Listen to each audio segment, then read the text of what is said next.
Ok les gars, dans cette vidéo, on va parler un petit peu du match entre Paris et Marseille, les à côté, ce qui s'est passé après le match. J'ai débriefé le match hier, n'hésitez pas à aller voir la vidéo si vous voulez plus d'informations dans cette vidéo. Je vais juste survoler un peu le match et parler surtout de ce que je n'ai pas vu hier lors de mon débrief.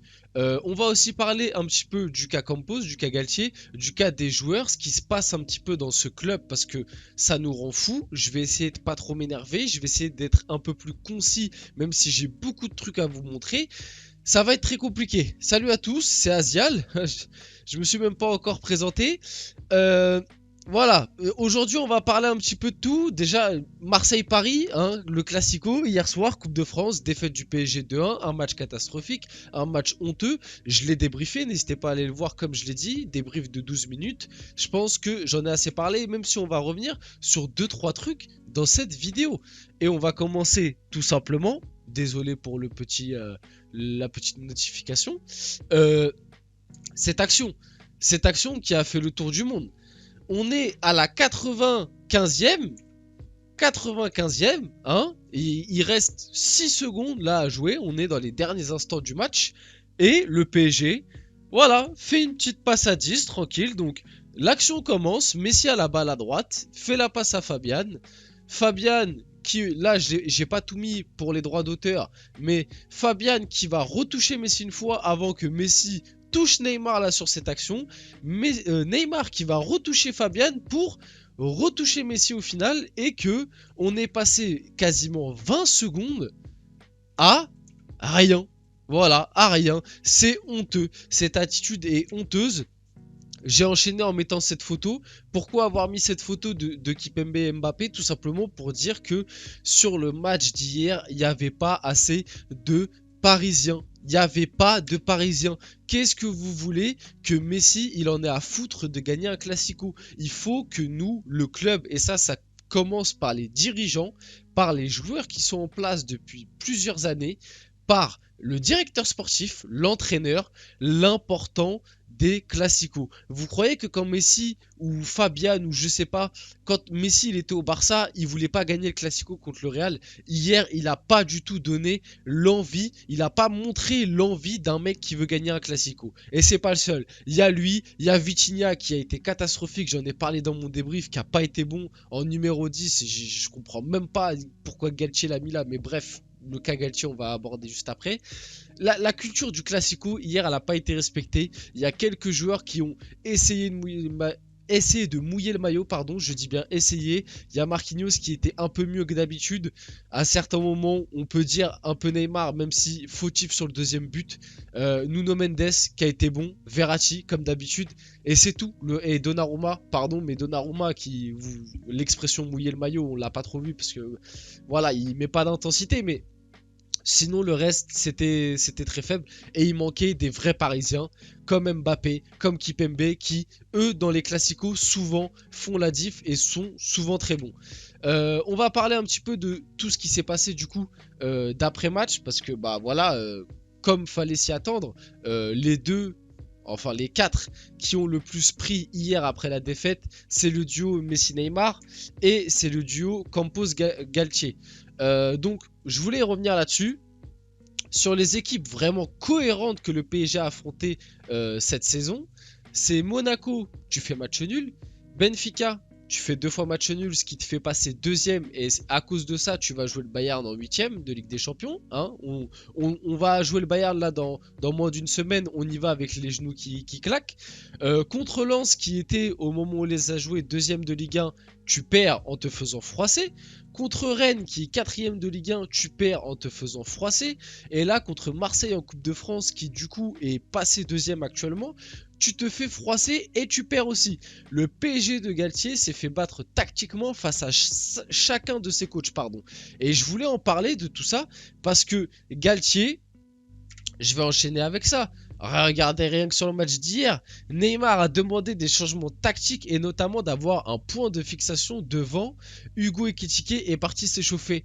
C'est tout ça pour dire que Galtier, tactiquement, à chaque fois qu'il joue, et il n'y a pas que les matchs là, on peut aussi parler du match nul face à Reims, où Will Steele l'a mangé tactiquement, et il y a d'autres matchs. Face à Toulouse, c'était pas loin aussi, de la correctionnelle, et je peux citer d'autres matchs où, tactiquement, Galtier s'est fait manger et il n'a pas su répondre. On va aborder aussi ça, la défaite face à l'OM agace les propriétaires du PSG à Doha, l'effectif a montré ses limites.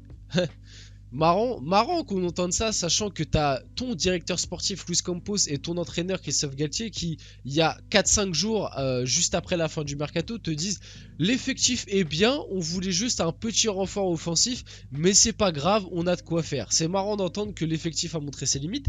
L'état-major parisien pensait pourtant avoir changé la donne avec Campos. L'agacement monte et c'est logique, c'est pas normal. Les prochains matchs auront un impact sur les décisions de fin de saison. Ça, c'est pareil, hein, les décisions de fin de saison. On change toujours tout et au final, ça apporte tellement peu, mais bref. Hier, dans l'after, un auditeur disait « Je pensais que Pochettino était le pire entraîneur de l'histoire du PSG. En fait, c'est Galtier. » Quand est-ce que certains vont arrêter de se focaliser sur le débat du coach au PSG? Depuis l'ère Laurent Blanc, 4 coachs sont passés au PSG et c'est le même schéma qui se répète indéfiniment. Le problème n'est pas Galtier et quand vous comprendrez cela, on pourra avancer. J'ai mis ces 2 tweets pourquoi? N'hésitez pas à faire pause si vous voulez les lire, même si je viens de les lire. J'ai mis ces 2 tweets pourquoi? Parce que va falloir arrêter de défendre Galtier. Ok, au PSG, on le sait depuis plusieurs années, les coachs, ils n'ont pas la main mise, en tout cas, sur l'effectif à 100%. On le sait très bien qu'il y a des trucs que Galtier est obligé, comme faire jouer les 3. Messi, Neymar et Mbappé doivent jouer, ça on le sait. Mais les gars, venez pas me défendre Galtier en me disant que là, c'est pas de sa faute et que on comprend rien au foot et que c'est bien plus profond que ça, alors que je sais pas, je pense pas que l'émir du Qatar ou même Nasser, il appelle Galtier et il lui dit frérot, demain on joue Marseille, tu vas me faire jouer Fabien Ruiz. Hein, t'es obligé de me faire jouer Fabien Ruiz à la place de Zahir Emery par exemple. Je pense pas que l'émir appelle pour lui dire ça. Pareil, je pense pas que hier l'émir a appelé Galtier en lui disant faut que Vitinha il joue absolument au numéro 10 parce que sinon tu vas voir. Vous voyez ce que je veux dire? Faut arrêter. Faut arrêter. Galtier, il a une immunité parce qu'il est français. Faut être honnête. Pochettino, il s'est fait déglinguer. Parfois à juste titre, parfois à tort. Pour moi, le PSG de Galtier, à l'heure actuelle, depuis le mois de septembre-octobre, il est pareil, voire pire à certains moments que le PSG de Pochettino. Et pourtant, on va trouver des circonstances atténuantes. On va dire, oui, mais c'est le problème de la direction, c'est le problème de ci, de ça. Actuellement, au PSG, Nasser, il gère quasiment plus rien. C'est Campos qui gère le recrutement, c'est Campos qui est censé gérer le sportif. Campos, c'est le duo avec Galtier. Donc pour moi, il n'a pas d'excuses. Il n'a pas d'excuses tactiquement. Ok, peut-être qu'on lui oblige à faire jouer les 3 devant. Mais à part ça, je pense pas qu'on lui oblige certains trucs. Je pense pas que Nasser ou Campos ou l'émir, il appelle Galtier et il lui dit « T'es obligé de me faire jouer Ramos ». Je pense pas qu'il se passe ça. Faut arrêter de minimiser certains trucs. Et pour parler depuis l'ère Laurent Blanc, 4 coachs sont passés. J'ai mis les 4 coachs qui sont passés. Désolé, les images sont floues. Je suis désolé. Emery, c'était pas mal dans le jeu, mais les résultats, voilà. Thomas Tuchel, pour moi, il contredit parfaitement cet exemple. Parce que pour moi, le PSG de Thomas Tuchel, tactiquement, il y avait des idées. Il a proposé certains trucs, il a lancé beaucoup de jeunes. Il y a eu de très bons résultats avec le PSG de Tuchel pendant un très long moment. Le PSG de Tuchel a d'ailleurs pris toutes les compétitions sur une saison et a été en finale de Ligue des Champions. Il faut pas l'oublier. Pochettino, quant à lui, n'a pas pris le championnat la première saison et a même, je crois, loupé une coupe l'année dernière. Et pour finir, Galtier qui, première saison, déjà loupe la Coupe de France. Ça fait 2 années d'affilée que le PSG loupe la Coupe de France. Quand on sait que la Coupe de France, pour nous, Parisiens, pour le Paris Saint-Germain, la Coupe de France, c'est extrêmement important et c'est pas normal. Pour revenir aussi à un truc qui m'a fait plutôt rire, pour montrer un petit peu l'état d'esprit actuel du PSG, Tourelle, il avait dit à l'époque, Tourelle, il avait dit à l'époque en interview, on a besoin de plus de joueurs qui détestent perdre pour faire avancer le club. Et hier, défaite face à Marseille, capitaine du PSG Marquinhos, qui nous sort en conférence de presse à RMC Sport, il faut savoir aussi perdre. Voilà, ça m'a fait plutôt rire de cette petite déclaration. Et on va arriver déjà sur la fin de la vidéo. Juste pour noter, pour parler un petit peu du cas Galtier, Campos, le duo, parce que je les mets ensemble. Voilà, va falloir se réveiller un petit peu. Je sais pas ce qui va se passer. Honnêtement, je pense que sur la semaine qui arrive, ou voire le mois, on va dire, qui arrive, ils vont jouer leur place tout simplement. Ça, c'est le mercato estival du PSG. 150 millions d'euros d'investis. Donc venez pas me parler que surtout Campos qui vient tout le temps se dédouaner. Oui, mais le fair play financier, etc. T'as investi 150 millions au mercato d'été sur qui actuellement? Carlos Soler, échec total, invisible. C'est vraiment Carlos Soler, les gars, c'est l'homme invisible. Hein. C'est à chaque fois qu'il rentre sur le terrain, le PSG joue à 10. Renato Sanchez, c'est un échec et franchement, j'y crois pas du tout. Hein. J'y crois pas du tout à Renato Sanchez au PSG. Vitinha, qui a très bien commencé. Et moi, franchement, Vitinha, j'ai envie d'y croire un peu.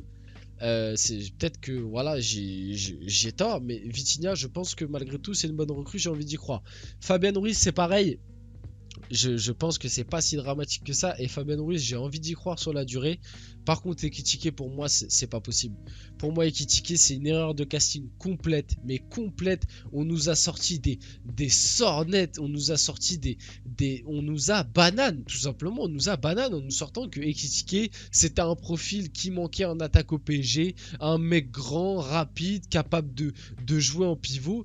Mais qu'est-ce que vous me racontez? Ekitike, il arrive même pas à faire un contrôle dos au jeu et ça nous a annoncé au mercato d'été, oui c'est un profil qu'on n'a pas au PSG, un grand capable de garder des ballons, je sais pas quoi, c'est une fraude, on aurait dû garder Kalimundo. Voilà, allez là la réalité, il aurait dû partir à Newcastle, partir je sais pas où, mais c'est une fraude et franchement Ekitike, j'y crois pas du tout. Peut-être qu'il va me faire mentir et cet extrait ressortira, peut-être, mais à l'heure actuelle, Ekitike, je n'y crois pas du tout. Je n'y crois pas du tout. Il n'a pas le niveau PSG et je le vois pas avoir le niveau PSG. Et Mukiele, c'est très mitigé. Honnêtement, Mukiele, c'est très mitigé. Et on s'attendait à mieux venant d'un mec qui était quand même titulaire à Leipzig, qui a fait pas mal de parcours européens intéressants. Les 4 matchs à venir en 2 semaines pour le PSG. Là, prochainement, t'as Monaco, t'as le Bayern, t'as Lille et t'as encore Marseille en championnat. Pour moi, ces 4 matchs plus le retour de Ligue des Champions, si ça tourne mal pour Galtier et le PSG, je pense que tout simplement Galtier et Campos, ce sera déjà la fin pour eux. Malheureusement, ce sera déjà la fin et ce sera mérité. J'ai pas parlé, la vidéo est faite déjà 13 minutes, j'ai même pas pu parler des joueurs et du reste du match, tout ce qui m'énerve. Enfin bref, voilà, il y a tellement de sujets à dire. N'hésitez pas à me dire ce que vous en avez pensé dans les commentaires. N'hésitez pas à liker, commenter et partager la vidéo. C'est un débat, cette vidéo c'est là pour ouvrir un débat. Dites-moi ce que vous en pensez dans les commentaires. N'hésitez pas, juste pas d'insultes, pas de dingueries. Voilà, vous connaissez.